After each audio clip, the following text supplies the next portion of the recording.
There's more adventure later tonight on Fantasy Island, but before that, it's time to meet the Thamesmen.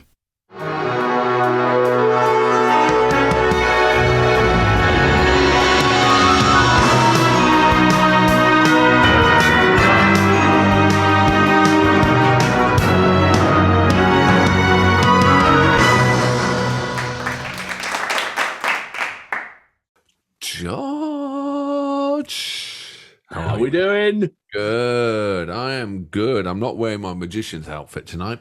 Oh, what a shame. I've still got to go and learn some magic tricks to complement yours. If any of those interested, go and watch the video before if it comes out in that order. I actually had a magic show. So anyway, hello, ladies and gentlemen. My name is Alex, and I am in San Francisco. I am George, and I'm in Los Angeles. How is Los Angeles? Well, I haven't been here. I was on holiday for a week, and I went. People, if you ever get a chance to go to the Sierra Mountains in California, it is gorgeous. I went to a place called Mammoth Mountain and was camping and hiking and kayaking and mountain biking, and it is amazing. The Sierras are amazing. As long as you avoid the bears. Yeah. As long as you avoid the big bears. I know. Yeah. Right. Well, glad the bear didn't get you. Welcome back. And we're just about to go on another vacation as well, aren't we? We are. We're heading off to a tropical rainforest in the rainy season. So that's going to be good. We booked this really quickly and we thought we've got 5 days and we are sad. I've worked out, I think we've pretty much known each other 45 years.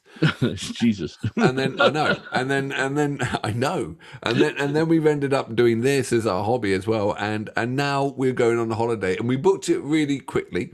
And we booked it, paid for it, got really excited, then looked up the weather and we're going in the rainy season and it's going to rain every day. I actually looked at the app today. And they have one of those like warning symbols, and it directs you to like the Mexican meteorological website. And I couldn't really translate it, but I think it meant hurricane. And to top it all, we picked this like really like, let's not stay in a proper apartment. Let's kind of with stay windows. In a shack. Right, and get the authentic, experience. So we're sitting in a shack in a hurricane in a rainy season at water level. At sea level, yeah. Well, maybe we could. We could go live from the beach. It's like that's like a perfect English summer's afternoon, really. Miserable and rainy. Right, cheer us up. Talk about Britain.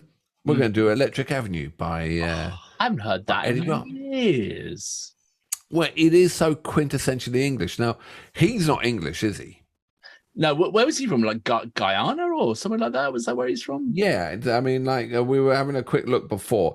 He's a Guyanese British singer, and then he lives in Barbados. Okay. But we have in England we have a great West Indian culture, fantastic West Indian culture. But in '81 there were riots in Brixton, right. And Electric Avenue is a road which we used to go down to the cab station where I would score weed downstairs. Is the statute of limitations lifted now? I think so. I never did order a cab. They never really did do cabs. They just sold weed. Oh, you could dial for it, couldn't you?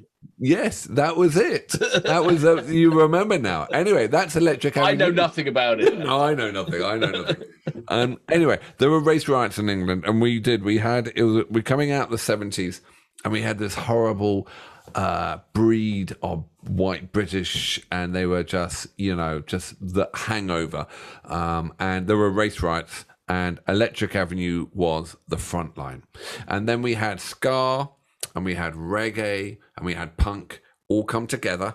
So we had a lot of West Indians in ska bands and with the white guys in punk as well, and Eddy Grant and Electric Avenue, and it was a great time for music, all this disruption.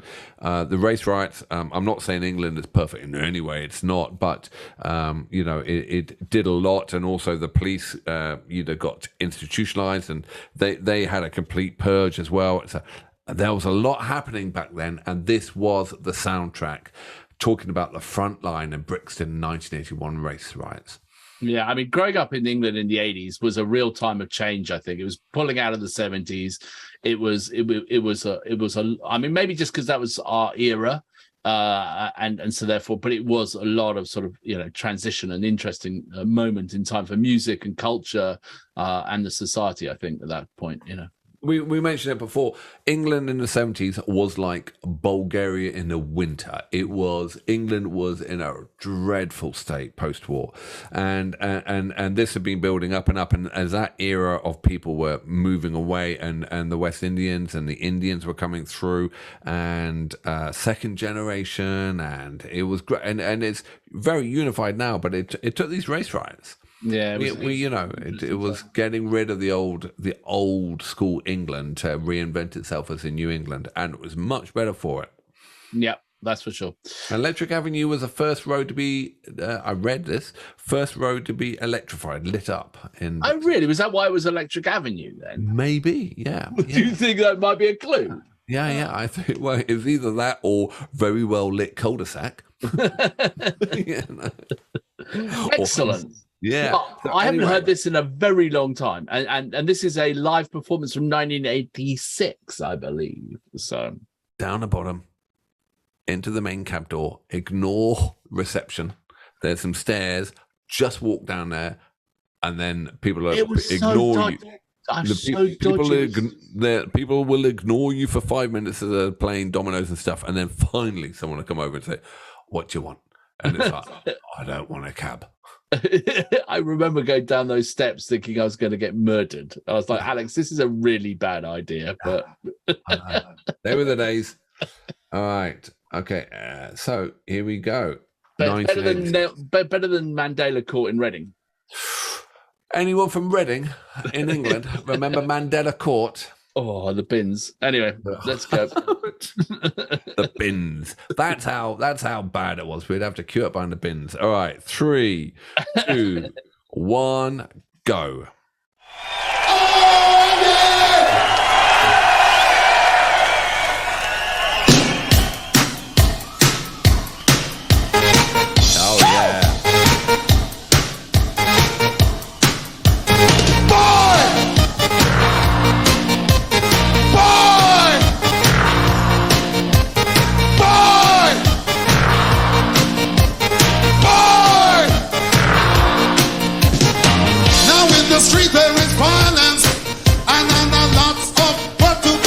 Great voice. Yeah, mate. No place to hang out or washing.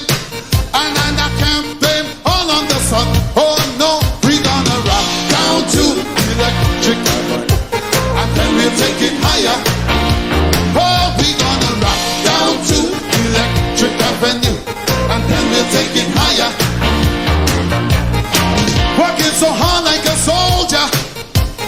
Can't afford the thing on TV.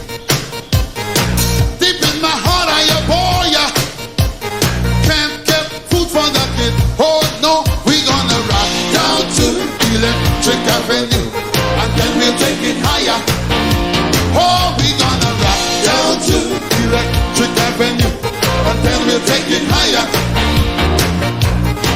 Who is to blame in what country? Can't get to the one. Dealing in multiplication. We still can't feed everyone. Oh no, we gonna rock down to Electric Avenue, and then we'll take it higher. Oh, we gonna rock down to Electric Avenue, and then we'll take it higher. Out in the street,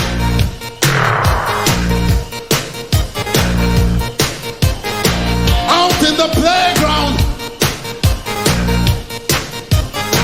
Oh no, we gonna rock down to, and then we'll take it higher. Oh, we gonna rock down to, and then we'll take it higher. Oh, we gonna rock down to,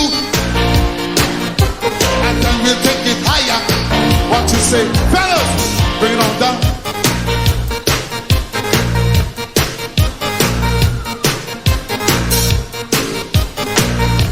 Are we gonna bring it on down? Are you gonna sing with me? Excellent.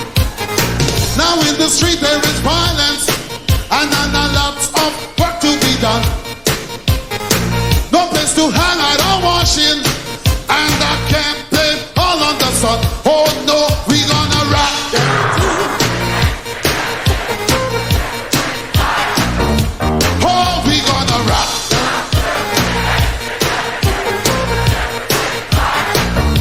Oh, we gonna rock.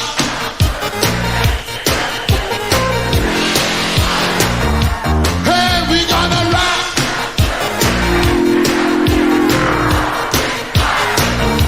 Oh, we gonna rock down to Electric Avenue, and then we'll take it higher. Oh, we gonna rock down to Electric Avenue, and then we'll take it higher. Hey, we gonna rock down to Electric Avenue, and then we'll take it higher.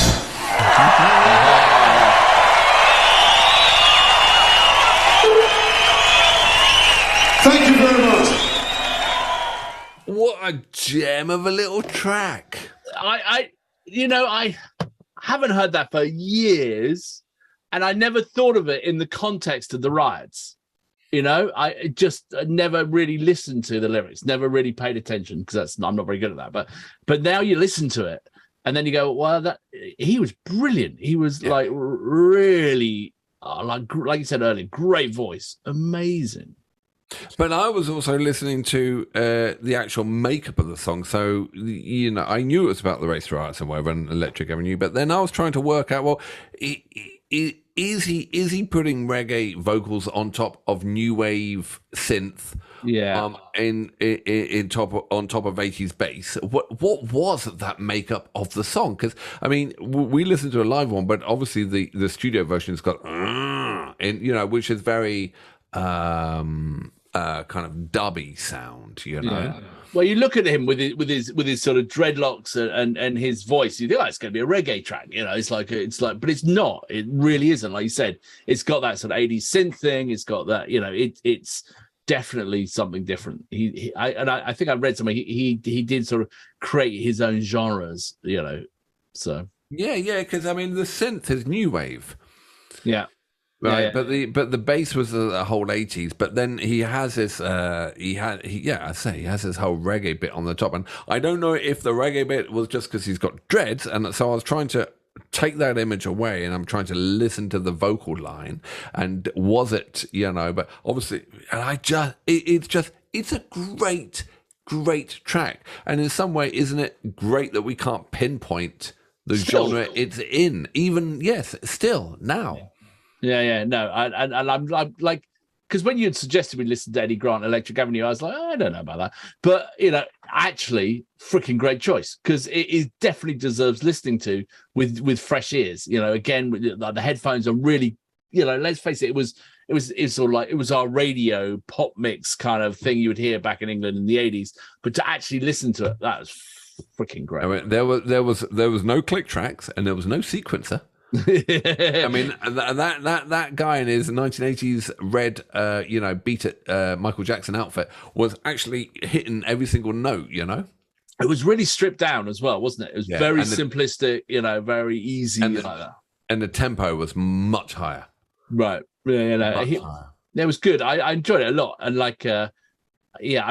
because he had a couple of really big hits, didn't he, Eddie Grant? He was like, and I could probably go and have another listen to some of his stuff, I think, and check it out again.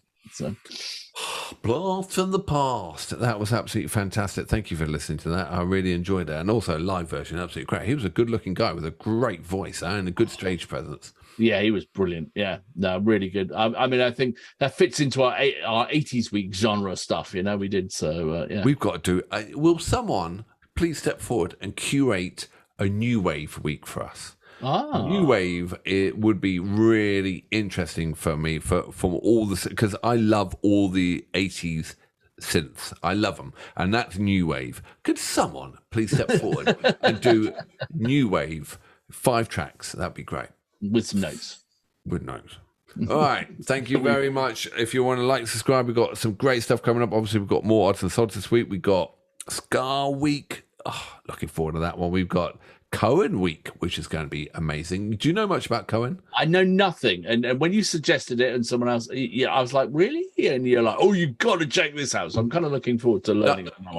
Cohen, we always think is a manic. It's not. It's not a depressive. It is just superb songwriting with amazing stories behind each track, a bit like Kate Bush. That's why I can't wait for this one. Okay. All right. Well, we'll have to do it. Like and subscribe, and we'll see you on the flip side. See you on the flip side.